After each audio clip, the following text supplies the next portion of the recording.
Thank you so much for being willing to give up part of your day to come to our third annual Career and Professionals Day. This gives our TRIO students an opportunity to not only get an idea of the type of education they need for various fields, but how everyday people got into the positions that they're in. A lot of times our students think that they have to have it all figured out.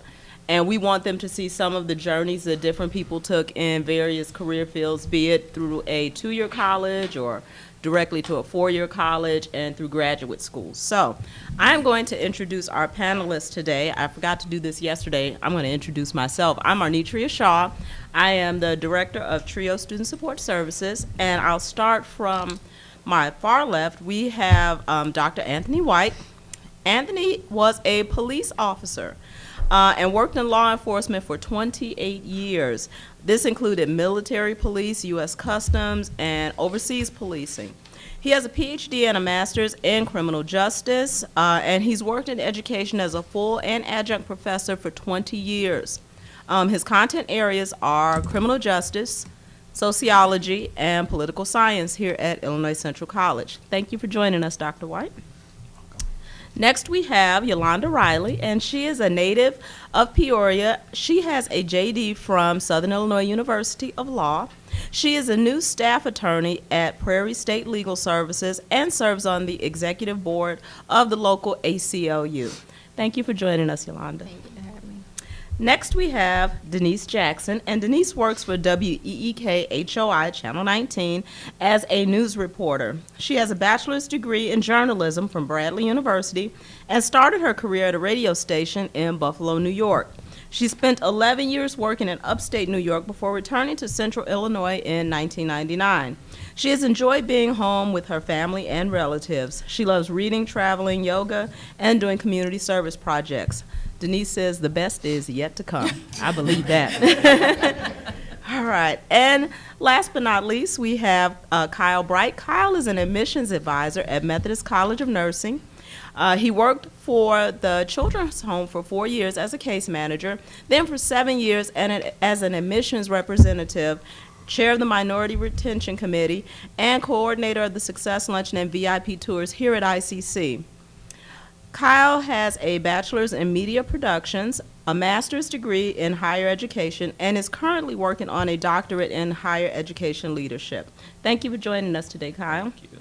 And I am going to actually turn it over to your moderator for this afternoon, Ms. Shelley Hardiman. She is our transfer and financial aid scholarship counselor for TRIO Student Support Services. So, Shelley?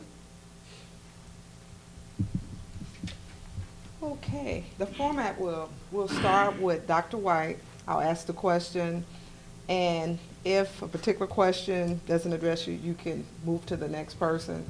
And then for some of the questions, if you feel like you have additional information, you can. Starting off, state your name, major, and the college or institution you graduated from. Dr. White. It's Anthony White. The major is criminal justice / sociology. And I went to school in Florida International University, then up to Minnesota, where I finished off there about almost 10 years now with the PhD. Okay. Yolanda? Yolanda Riley. I attended ISU, Normal, and I have a major in speech communication and criminal justice. And then I took a nice little break, and then I went back and got my JD degree from SIU School of Law. Okay. My name is Denise Jackson. I started here at Illinois Central College quite a few years ago while working right after high school, and with plans to go work for the airlines, but later decided to pursue my BA at Bradley University. So I spent my first couple of years here at Illinois Central College before going on to Bradley University, where I attended and graduated from. My name is Kyle Bright. I attended NIU, which is in DeKalb, Illinois. My major was media productions. I also took a long break, about 11 years, before I got back into a master's program in higher education with Indiana Wesleyan University, and I'm currently, like I said earlier, a doctoral student at Walden University. Okay. I would like to ask the question, because a lot of our students here are at a community college, just to touch on, at a four-year institution, the difference, about the classes, the rigor, the expectations. Starting, Dr. White. I attended Miami-Dade Community College, directly out of the military, and this is going back several years. However, even as I say speak about in the classrooms, probably the best scholastic part of the whole journey, if you're taking that whole continuum, is going to be the community college. To me, that just opened up my eyes with experiences with many different people. Obviously in Miami, it's tricultural, Haitian, Hispanic, and American.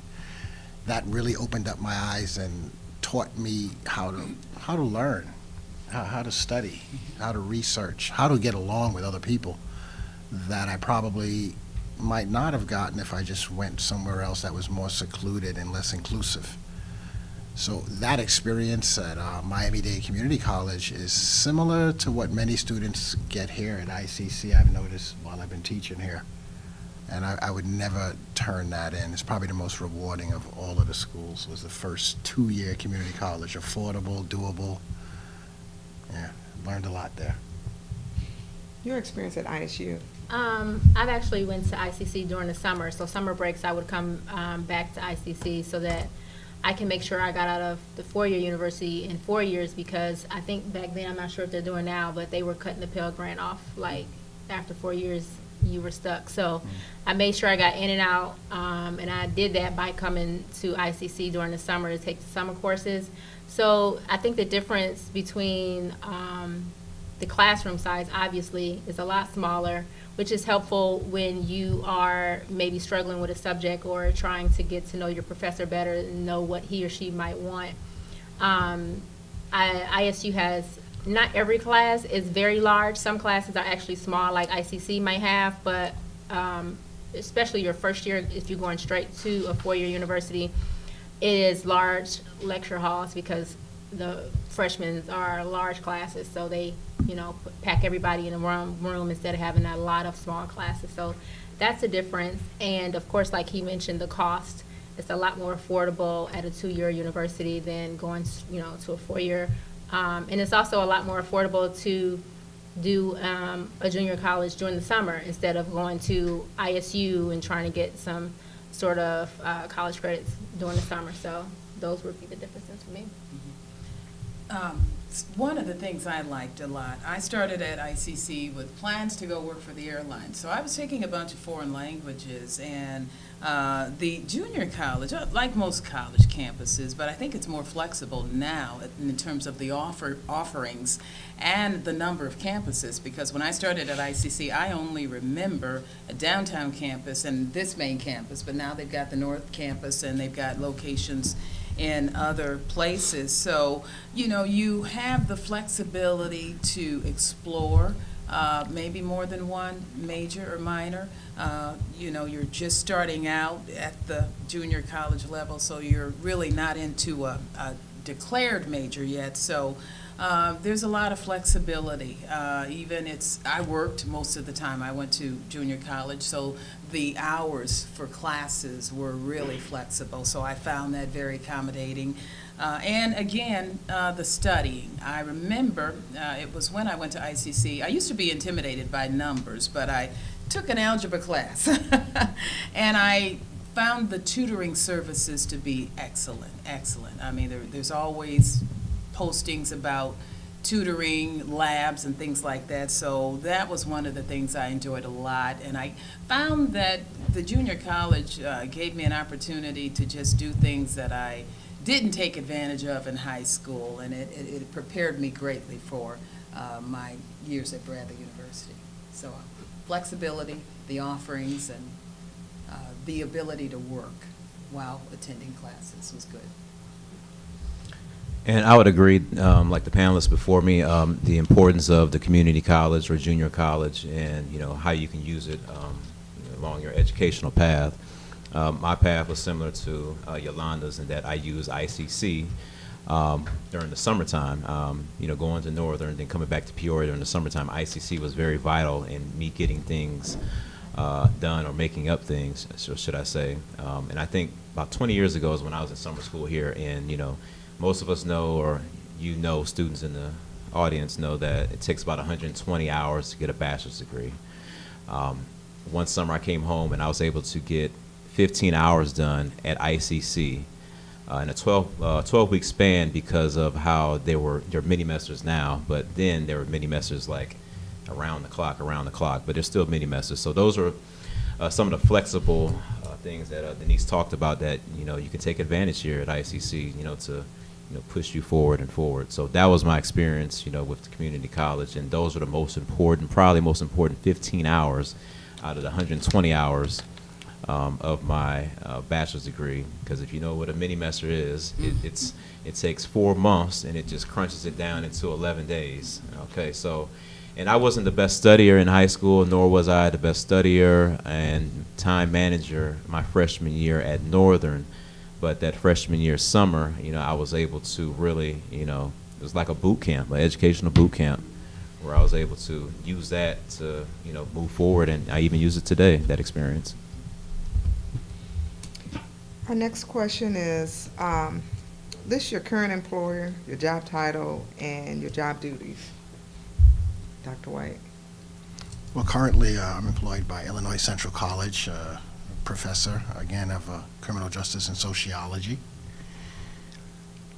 And I currently have a normal workload. A traditional workload is 5 classes, and obviously I teach slightly more than that, online as well as in the classroom. I went ahead and got certified master online teacher just to facilitate that type of instruction. So half of my workload is online, and the other half is in the classroom.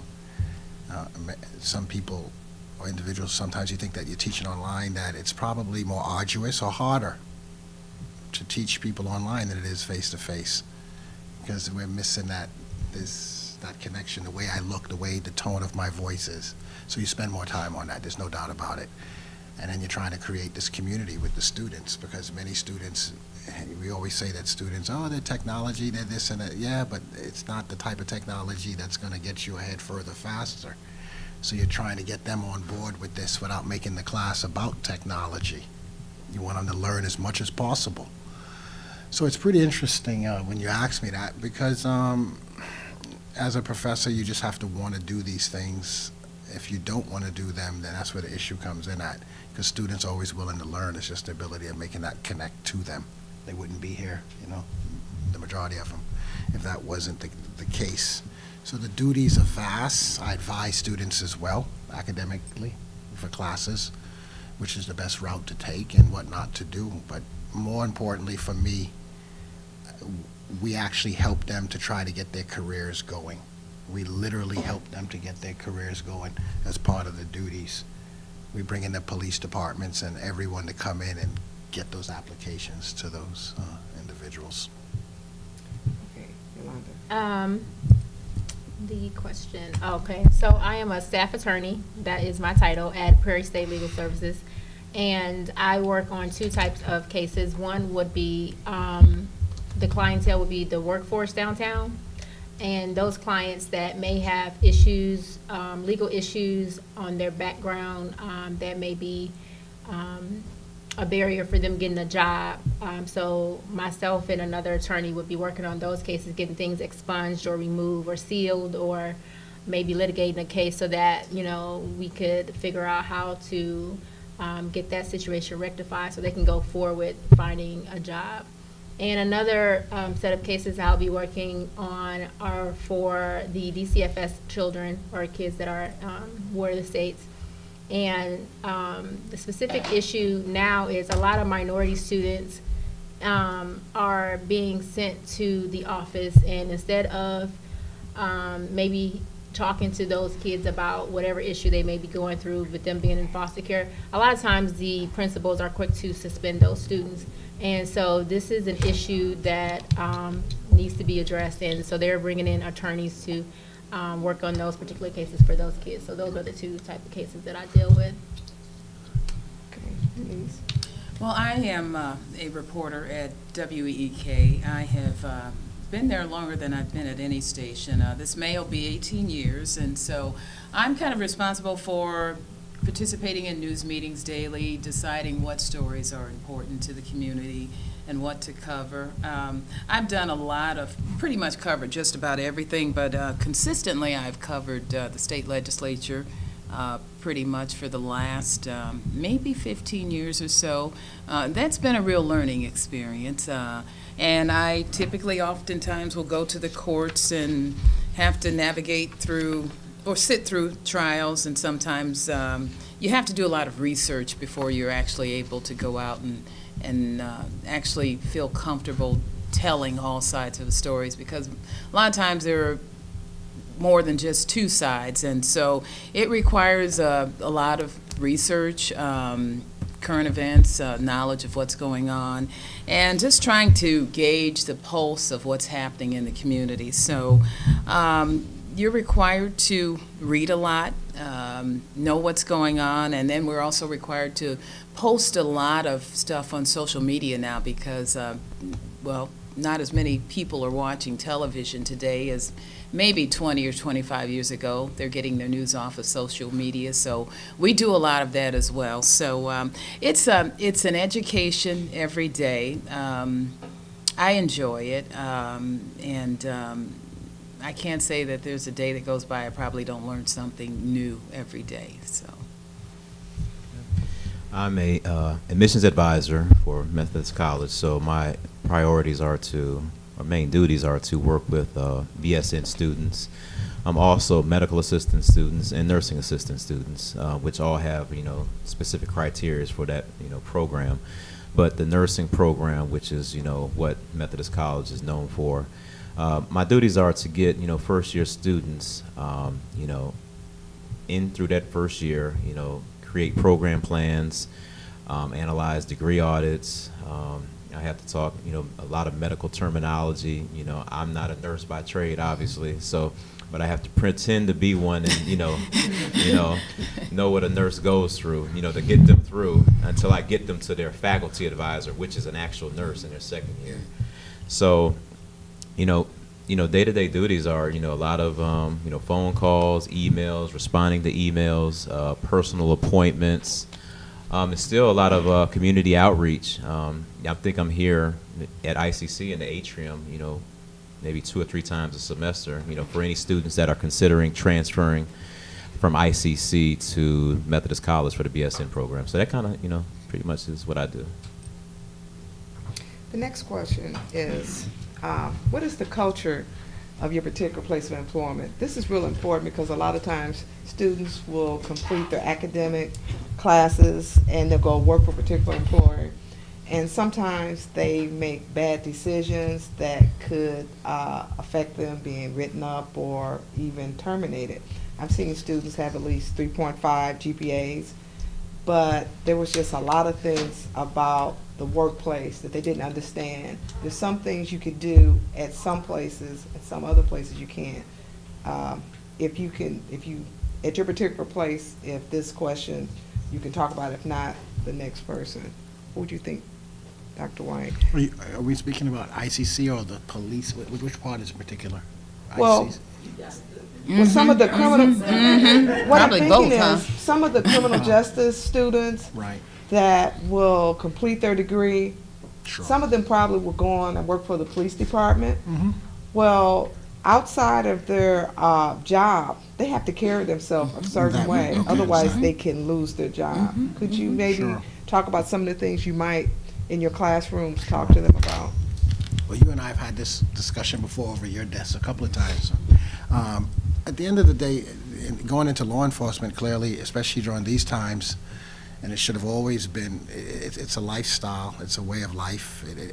It goes so deeply if you're good at what you do and you care about what you do. The first thing with any culture then is you have to believe, but the point is that what my stress to my students in every class is that policing in and of itself is a human service first. It is a human service. 95% of the time you are helping people do many things that you didn't know that that's what you were signing up to do.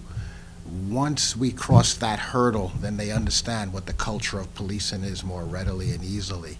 You gotta take it out of this TV context of media and chasing people and jumping out of helicopters and airplanes and cars. Yeah, there might come a time for that, but that's 1% of your whole working day, if it ever comes up at all. So the culture is one that starts from now. Keep out of trouble, watch Facebook, your friends' associations, and we reinforce it here at ICC. We teach that in the classrooms. Again, so it's fluid, but you have to maintain a certain amount of integrity. Can I just add to the police aspect of it Yes. too? A lot of times you don't realize that when you leave work, the personal integrity, responsibility, moral concept continues, even though you might be at home. And I just thought about an episode. There was a police chief in a small town called San Jose, and real small town. I had to cover this story a couple months ago. She was at home, bought a house with her mom, and I shouldn't even mention the town, it's so small around here. She bought a house with her mom, and she and her mom had a disagreement one evening. I guess it got kind of hot, and the mom called the police department. They weren't physically fighting, but it just got hot. And the police department came, had to file a police report. The mother got an order of protection against her daughter, who is the police chief. And somebody happened to call the station and said, the police chief, mom got an order of protection, which is an unusual situation anyway for a mother to get an order of protection against a grown daughter.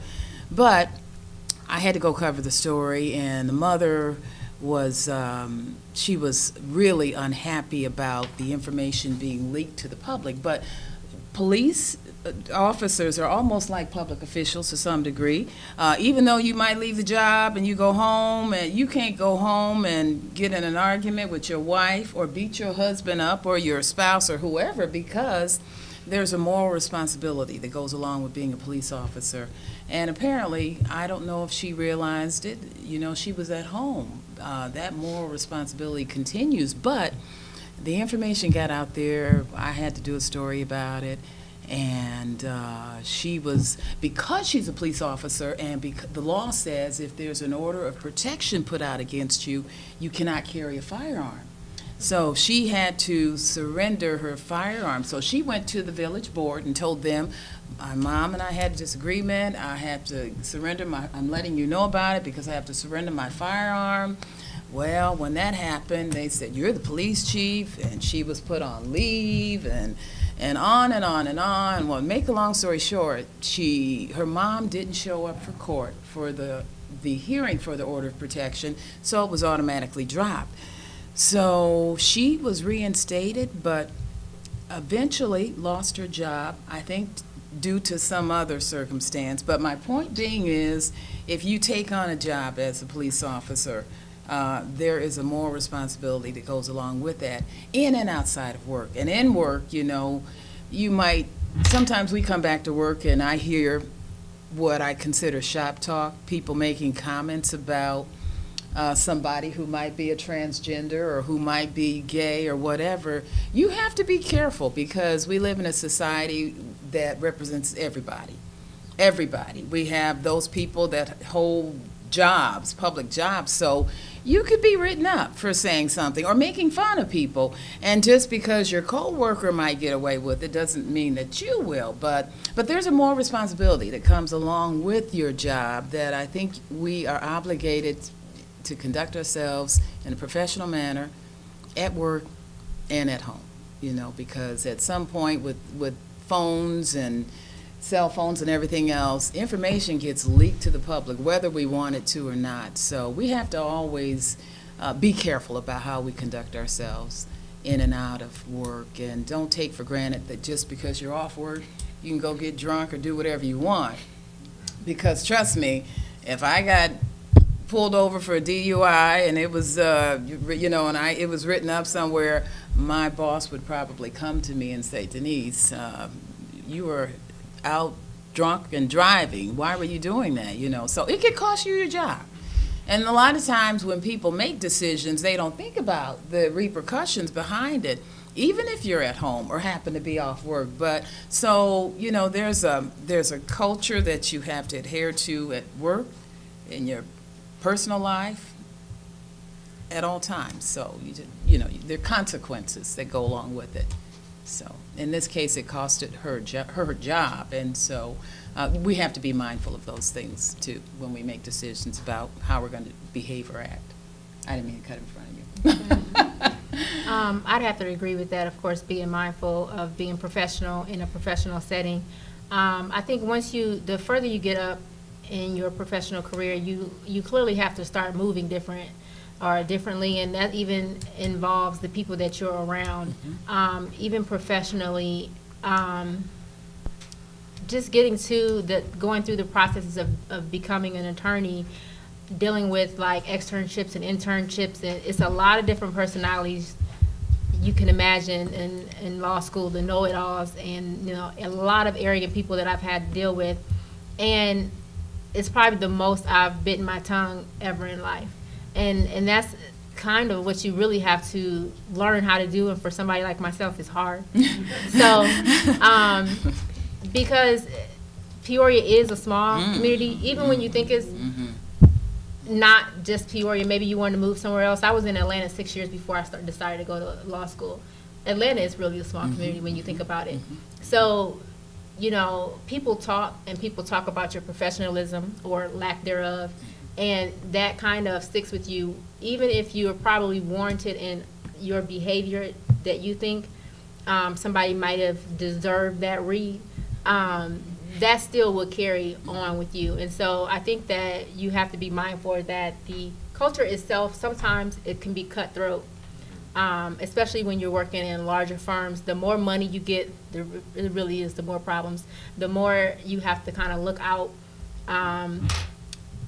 for yourself and be mindful of who you're talking to. You get comfortable because you feel like you've been working alongside someone for so many years, and you get to start to get loose at the lips, and that person sometimes could be writing all that down or like mentally keeping a note of that and using that against you. So I think, in my opinion, that's one of the things that I've had to learn in this particular career setting is almost like a people watcher. You just listen and talk less, and just remain professional at all times if possible.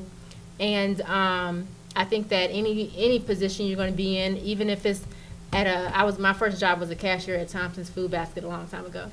So I think that it doesn't matter if I'm at Thompson's or if I'm at Prairie State. I want to be mindful of the things that I say that travels with me throughout my career and wherever I go that could possibly harm me. So you just want to be, I would say, mindful of things you say and the people you talk to and how you talk. And, you know, along with that, I think the bottom line is, and I tell people, I share the sentiment. I was an intern once, and one of my coworkers used to say, oh, interns, you know, they're a dime a dozen, you can throw them away, didn't put much value on them.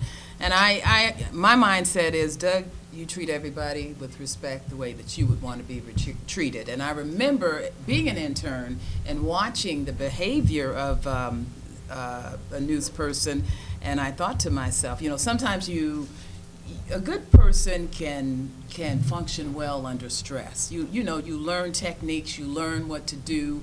Sometimes people get frustrated on the job, whether it's raggedy equipment or whether it's management not making good decisions or whatever. I don't think there's anything that should require you to get out of your professionalism. And I remember being an intern and seeing people hollering and screaming and cussing. I thought, I hope never to become the kind of monster I just saw, you know. But I operate under the premise that everybody deserves respect, regardless of who you are. Treat people the way you would want to be treated. And I think when you do, you can get more out of people. And you work together better because you never know when you may have to go ask that intern, hey, can you help me when you're under the gun or you need help. People are more willing to work with you. And at the end of the day, it's a team project. It's not one person who makes the wheel go round. So I basically operate under that premise. Do unto others as you would have them do unto you. You have any comments? Okay. Okay, Dr. White, what advice would you give to students that are here at ICC and they're planning on transferring to a 4-year and pursuing their career to eventually go into employment? The advice probably would to be, the general advice, this would be to all students now. Perseverance and tenacity, long, big words, but I'd break it down, obviously, where needed. And that just means, this, me personally, and I don't compare others to me in these matters, but I worked 50, 60 hours a week in law enforcement while going to school full-time. Why? Because I knew I needed those degrees to better myself and opportunities in the future. And I knew these things young. Some people learn these things later. So that's the general advice, is just stick with it, overcome it, go through it, over it, under it somehow, but you got to get to where you need to be, and it does take an education in today's society. All right, you do need an education, skill sets. In the absence of such, you're not going anywhere, period. Now, depending on who's in the front of me, and I'm very clear about this, the words might come out differently. The words, the messaging would have more emphasis in certain areas than others in order to help these students get to where they need to be. Some students have to apply more tenacity and perseverance than others, maybe for family or economic reasons. So they need more encouragement, more support systems than others. There is a difference in students when students come out of a stable environment from those that come out of a little shakier one. So that advice, the two sets that I just spoke about, one is general, and every student would hear that from me during a lecture, because I let it be known, this is how I feel, I want you to get where you need to be. But when you get in my office now, and we're talking on one-on-one, then you're going to start to get more advice that's intimately yours, because students are different. They're not all the same, and you shouldn't fall into that. There's individualness between boys and girls, and Gentiles and Hebrews. You have to approach those situations delicately to get that message across, one that they would resonate and understand, and they do. It takes a little longer sometimes, but they get the point. You got it, Miss Yolanda. My advice is two things in particular. I mean, I actually didn't have these issues, but I would say be mindful of your credit. I think a lot of people get into college and rack up this debt, whether it be through credit cards, whether it be through, they're so eager to get, like I was, out of the dorms and get onto an apartment.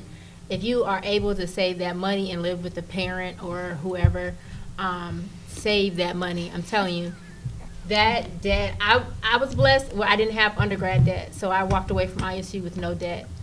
So law school was my first time having huge debt, and it sucks. And I'm trying to figure out how to get this off my back as quick as possible. But a lot of people don't care about, accumulating all that debt, and they're just like, well, it'll get paid off whenever.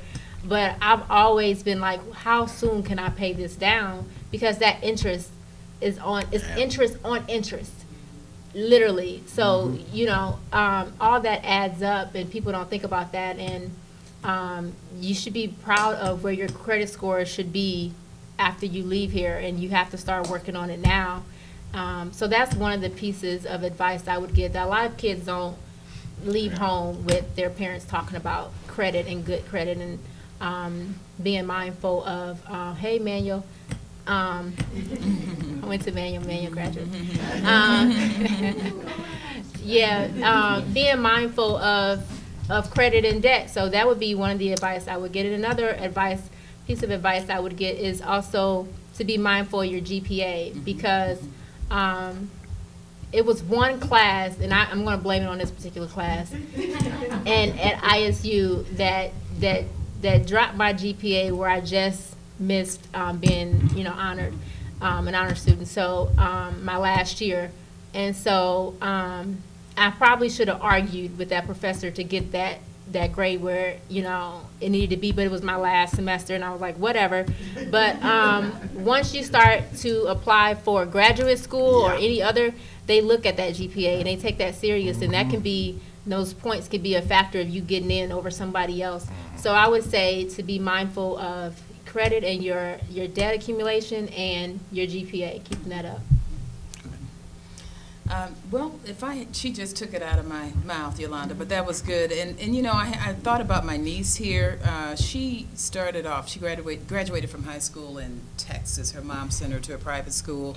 She struggled with sickle cell throughout her young life. She's since had a bone marrow transplant, but she never let sickle cell get in the way of her getting good grades. And one time she was hospitalized for nearly 2 weeks before graduating, but managed to do really well. Anyway, she and her mom moved to California, and she went to junior college to establish residency.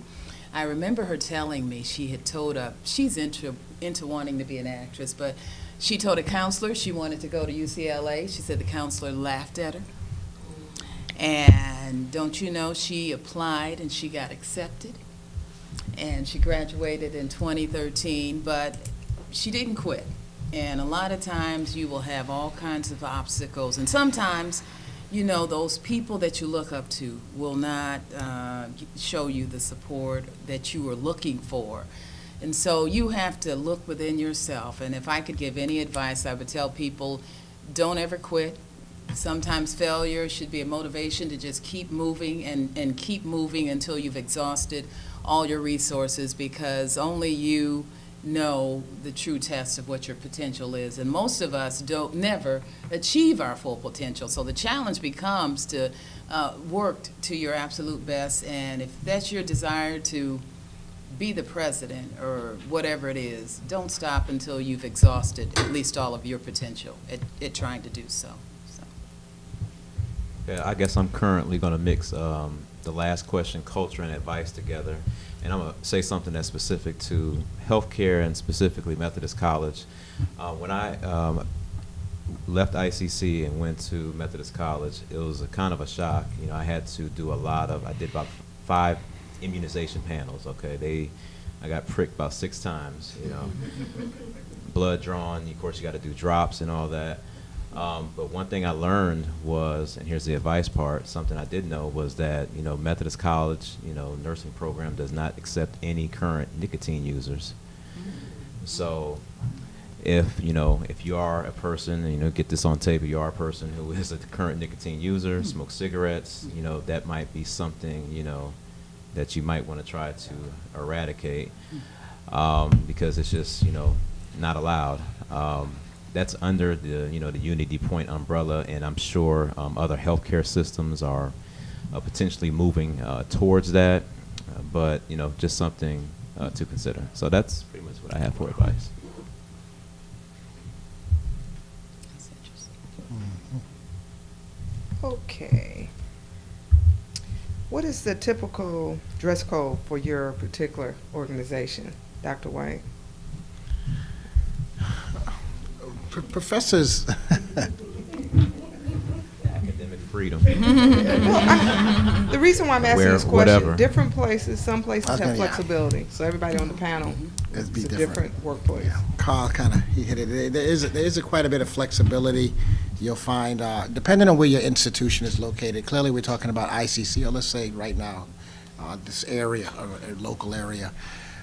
It's discouraged really to wear jeans. It is, as a professor, to wear jeans, at least not really faded denim jeans with holes and whatnot, because at the end of the day, you're a professional. Don't get me, I don't know how you really, there's an answer to this. Your attire cannot just be blah. You should look the role of a professional, because you are a professional. So it's discouraged to wear faded, really, jeans. But then again, at the same time, you have some that do that of a younger age group. Now, in my age group, clearly, it would be slacks, and you can tell this is normal dress, wearing a jacket for me, because I'm bicultural, though. That's American West Indian. Professors wear jackets. That's what we do. but not most professors here wear jackets. Some professors wear jeans, but ideally you shouldn't go past khakis and a collared shirt or a decent shirt on. I hope I'm making sense here. So while there is a lot of versatility in a college attire, a professor's attire, it also depends on what they're teaching. If you're in automotive, well, jeans are fine. But if you're in the front teaching political science, sociology, criminal justice, you have to, students emulate you. That's another thing. They're gonna imitate, emulate, replicate, those big fancy words again. All of those three syllables, they're gonna do that. So if you dress and you come in tastefully dressed, I'm not saying overdressed, but tastefully dressed, you know what I mean. Students take the class more seriously as well. You'll see them coming in more seriously. They reflect you. If class starts at 9:30, be there at 9:25, and they reflect that too. I hope that kind of answered it, because there's no real clear cut on that one. Yes. I think for me, I want to speak in general for attorneys in probably Peoria area, is typical attorney attire, suits, or business casual. I think the smaller firms are a little bit laid back on like what I have on now. For example, Prairie State would be fine with that. If I was going to court, I would know to, wear a suit. It could be a dress, pantsuit, whatever. And some attorneys in different counties, for example, maybe in Georgia, the judges are more picky actually with what the attorneys come in. So some attorneys may not be able to, females may not be able to wear dresses into a certain judge's courtroom. Some attorneys, there's an attorney in particular here who likes loud colors. He's loud, bow ties and everything. Now, he may not get away with that in Chicago, for example. Peoria's smaller, the judges don't seem to have a problem with it. He gets away with that here. So it really depends on the firm or the size of the firm, in my opinion. But for me, it's mostly just business casual unless I'm going to court and it'll be a suit. Well, I would say, I would agree with Yolanda. For me, a lot of times it depends upon what the news of the day is. Of course, if, the president or the governors, you're covering the legislature, you tend to dress more business attire. Again, in 2013, we had a situation where we had historic flooding, so we were actually out on the floodplains doing live shots, and of course, we had jeans and we had tall rubber boots on. So I would say you always want to look professional. Most times, if you project a certain image, just like Dr. Smith said. Dr. Anthony White said, you want to, students emulate that, and students find role models. So I would say it depends upon what you're doing. If it requires for you to dress down, sometimes if it's real hot, we have to go do a corn story. Obviously, I would not have on a jacket because it's really hot. So you have to be flexible, but professional and acceptable. You obviously want to come to work. And I have a big thing about tattoos. I know they're fashionable now, but if you do it, you do it when you're young, but 30, 40 years later, you think, oh, why did I do this, So I don't like to go to a restaurant and somebody is handling my food and they've got tattoos everywhere. That's just how I am. So I think it should, your job should dictate how you're dressed, and so you want to be accepting, you want to be able to provide the product to the customer, the service. So like Dr. White, I also work at a college, so there's two different sides. There's faculty and staff. I'm on the staff side. Staff has a completely different set of rules than faculty. I'm expected to be in business casual every day. Friday is jean day, so I get to wear jeans then. But there's different levels to staff. So like cabinet level has to wear a jacket, every day. And you would only have to, if you are like maybe say maintenance or you work outside or something, then you can wear maybe jeans every day. Faculty, they can wear whatever they want. Okay, so like I appreciate what Dr. White has on, and Professor Taylor is also in the front row right here. So I'm the one in the jeans. yeah, exactly. Right. Right. I'm way younger. Right. I said that, did I qualify that? You So- say younger, right? So for the record, I appreciate both of their attire because that's the spice of life in college. You know, I've had professors that dress casual or they were dressed up. So you just got to know just the setting that you're in. Specifically for say the nursing students or when you become a nurse. Like Denise said, she said something about tattoos. Nurses in Unity Point are not allowed to have any lower extremity tattoos showing, nor can you have any Ear piercings piercings, yeah. on your face, and you can only have two per earlobe, ear piercing. So just know your setting, and whatever that professional setting is, be professional in it. The last question, and then we'll have some questions from the audience. What is the most rewarding aspect of your job? Dr. White. I've never missed a graduation. I've been here 6 years now, back when they had 2 a year down to 1. I've never missed one graduation yet, period. I know for a fact without seeing the program that people that I have interacted with, young people or mature people, it doesn't matter, they're going to be coming across that stage, and a brother just likes to be there to see it. I think in general for attorneys, because we're advocates for our clients, I think that's the most rewarding aspect when you're fighting for good attorneys, not just ones just taking money, but that you're fighting for that client and that, that client is satisfied with the work you've done, or you've gotten to whatever conclusion you needed to get to, so that they can get to wherever they need to go and on their issues. So I think that's the most rewarding, is helping the client. And I would agree, with that to some degree.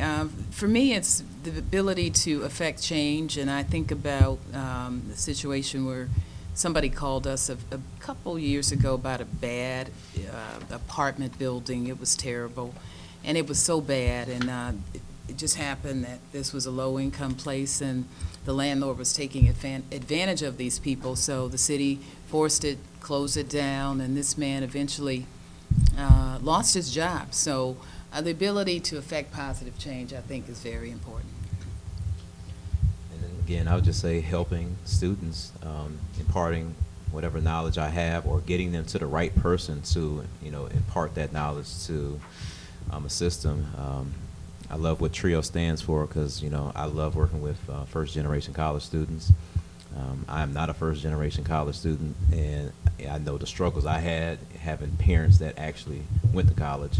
So, I couldn't even imagine some of the things that, students I work with or have worked with in the past, putting that in my life. If I had to walk a mile in their shoes, it's just, unfathomable to some of the things they go through. So being able to impart that knowledge, have them use that knowledge, and then they create their own success and me witness it is just, the greatest thing. Well, to the audience, does anyone have any questions for any of the panelists? Ms. Riley. Okay, so I want to be an attorney. So for me, when I'm bored, I picture myself arguing a case and stuff like that. So is one of the best parts, like, for you, like, after doing all that research and in the court defending your client, and then someone does something, you're like, objection, like, is that? You know what? Attorneys actually don't go to court as much as people think, because what they tell you in law school is a good attorney will basically somehow come to an agreement with the other side before, so you guys get to a settlement or some sort of agreement before going to court. So judges actually don't like to see attorneys in their courtroom. So it's not a great thing. But I've done I haven't had to actually go represent anybody and do the whole objection. But I've had done mock trials, and it was fun. And I've done it with the federal judge here, and he said that I was one of the best that he's had. So that really pumps you up and makes you want to get involved in litigation. So I say go for it, but you're not going to probably be in court. And if you are, then you're not doing something right. So yeah. Anyone else have any questions?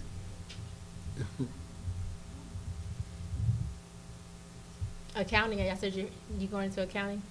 They just had a position. I applied for it, I didn't get it. But for the Peoria County for an auditor position. And that salary was $96,000 to start off. So keep that dream alive. Yeah, me too. And I have no accounting background, but I was like, I'm gonna throw my hat in that ring. I'm gonna try it. That's what I heard. And a colleague of mine told me she didn't have experience. You might need to go ahead and try. And I got it. I did get an interview, but they probably interviewed everybody. But yeah, they were like, nah. 96, I'll figure it out. Like 96. Right. I have a question for Dr. White. Since you worked at, well, can you give us your timeline? Like, how did it all play out? One of the things in the years I've known you, I've always been amazed that you've done everything.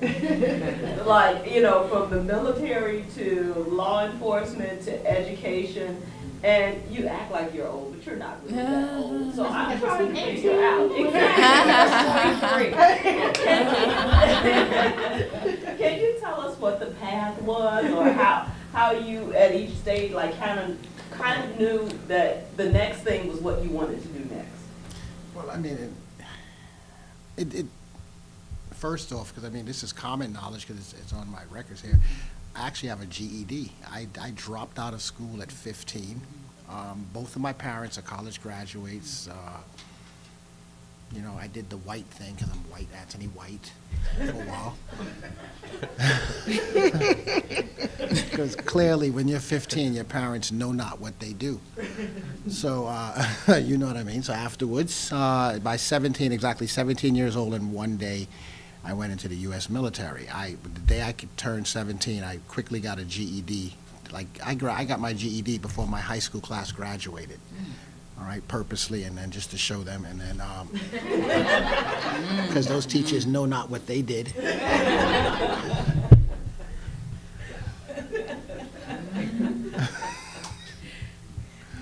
So I remember I'm back and forth between two countries at this point too. So and I went into the U.S. military at that point, 4 years straight. So I came out at 21 in one day. And at 21 in one day, I just went into community college, different setup for the military at the time. But I always knew I was already an MP by that point. So I knew what I wanted to do. I did know. I did want to have aspirations like you. I wanted to be an attorney. But U.S. Customs at that point wouldn't send me to Florida because Stetson said, okay, we'll take you, Stetson. But Customs wouldn't transfer me. So I had to keep going to get the other degrees at the same time. So I was working those 40, 50, 60-hour weeks, really speaking, typically midnight shifts while I studied at night at work because they would let you do that without firing you. And then I was a cop with the U.S. Federals, with the Customs, and I went overseas. And then about 15 years after my master's, I went back and got my PhD because, again, they wouldn't fire you if you work on those night shifts, even with rank, and they let me study while I got my PhD. Everybody's paying for it on the way, by the way. Not a dollar anywhere. Everybody paid for these degrees, not me. They just got my time.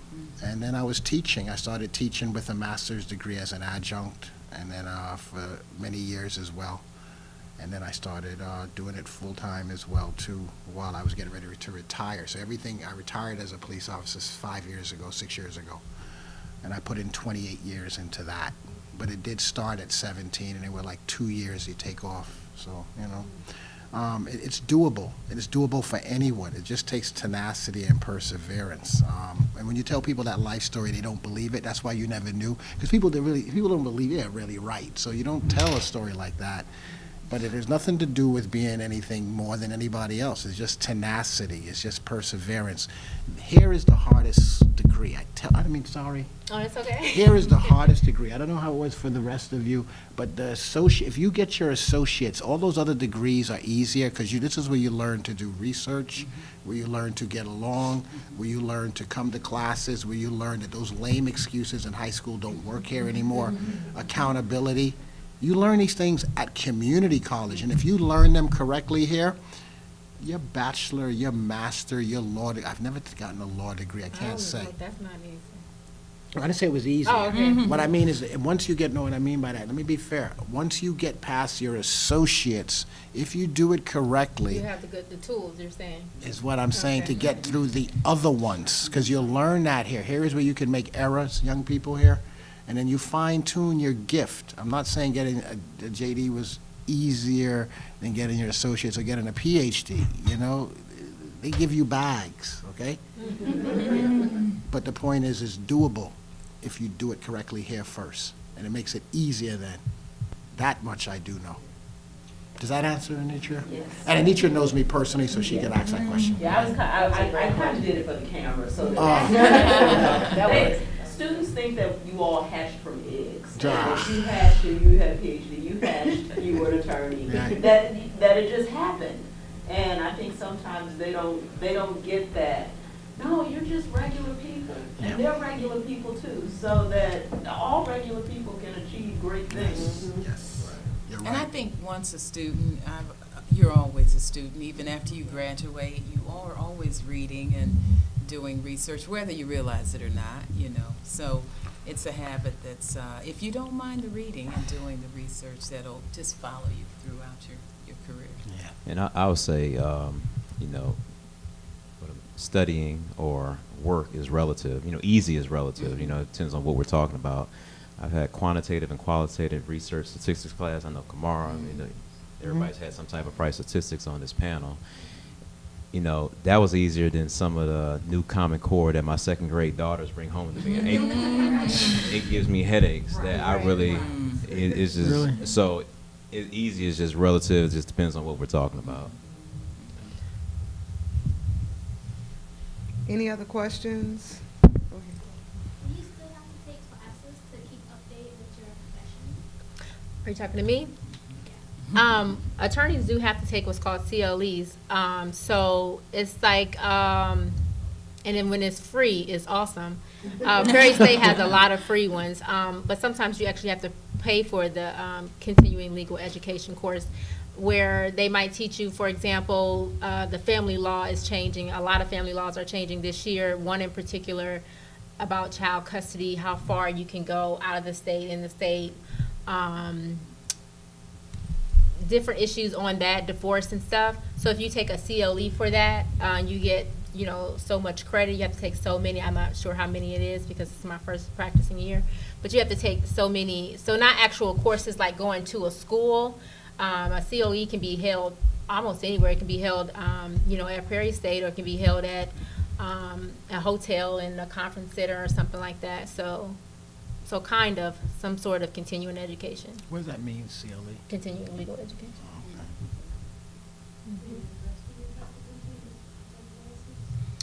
Well, professional development is always good because things are always changing and you need to know how to adapt to the change and be able to apply your well, I remember when I used to go to court and sometimes I'd be writing scripts on paper, and last time these kids were in there with their little phones, and so I pulled out my phone too, and it's good and bad because sometimes the phones are so small that when you're going live, if you have lights in your eyes, you're like, you know, and if it rolls up, you know, you've lost everything. So adaptability to technology is crucial. So professional development is, I think, in every industry required. Good. Ms. Jackson is right, definitely. Mhm. You have to stay abreast, we Yeah, call it. You yeah. better, or you're going to get left. The laws are changing every day as Yeah. it relates to Ms. Yolanda and Ms. Denise. They have it. I know Kyle's going to I know he's on board with that too. Hey, Kyle, you agree with that? Yeah, I agree. Yeah. Just asking.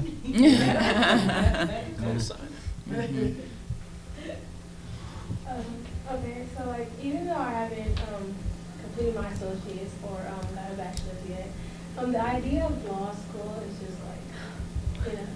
So what I want to know, Ms. Riley, is through those homeworks and pushing to get the stuff in, what is like one of the things that really helped you just get through it all? Through law school or just the entire Law process? school. I think I've always had a lot of weight on my shoulders for people kind of looking up to me. I was the first, one in my family to go to school, let alone law school. So, and just other things that I've been through in childhood, a lot of people are amazed that I've gotten to where I've gotten. So I almost feel like I have to go that extra step to show them, like, I'm that, not a hero, but, like, they almost put me on like an academic pedestal of like, she's gotten this far, so you can get this far. So when they tell my story to somebody else, I almost feel like I have to continue because somebody is looking up to me to finish this, whatever it is. And law school was that. They have like Hell Week, what they call your first week of law school. It's really like Hell Month. So I almost cried. I didn't cry, but it's like it breaks you down to the point where some students do cry and some students just like give up. And I was questioning myself, like, do I really want to be a lawyer? Like, it's got to be something else I want to do. But it takes so much of your spirit. But if you can get over that hump. And it's like, man, if I make it past this first month, I can get to the second month and this third month. And you just kind of take baby steps and just keep encouraging yourself. Even if you don't have someone encouraging you, you have to encourage yourself and just to keep going. So, as far as we don't really have homework like that. It's a lot of reading and cold calling. So you may not have homework like turn in this assignment. You will have some for some classes, but a lot of the times you are expected to read these cases, and a professor may say, what happened in such and such versus such and such. And if you're on call that day, you need to know that, and it's almost out of embarrassing than anything else, just not being on point in front of your colleagues, because in law school it's a lot of competition, and you want to make sure that, you're on point and no one's looking at you like, how did she get here? Just taking it one step at a time, one assignment at a time, one reading, one case at a time. And when you're feeling down, you just, it's okay to have those moments, but encourage yourself and just keep it pushing. That's what I would say. Anyone else? Well, it looks like our panel is coming to a close, and I would just like to thank all of you taking time out of your busy schedules to be with us. Thank you. Thank you.